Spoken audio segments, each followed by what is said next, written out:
You know what? You're going to have to bear patience regarding a few things maybe.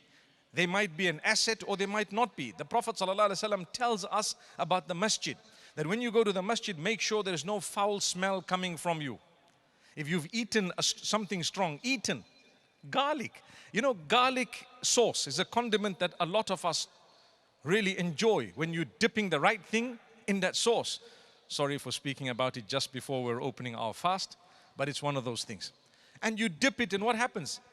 Your mouth, you don't realize you enjoyed it, but you go to someone, salam.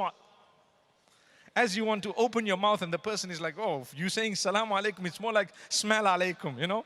May Allah subhanahu wa ta'ala forgive us.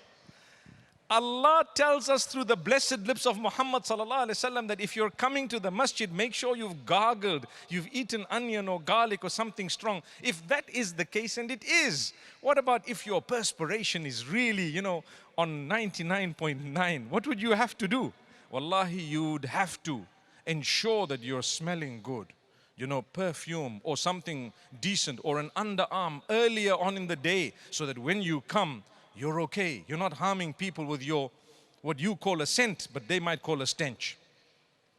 And why I say that is because some people enjoy onion, but they don't realize, wow, that was so good. The next person doesn't think the same. So we need to be so conscious of a smell, a foul smell as believers.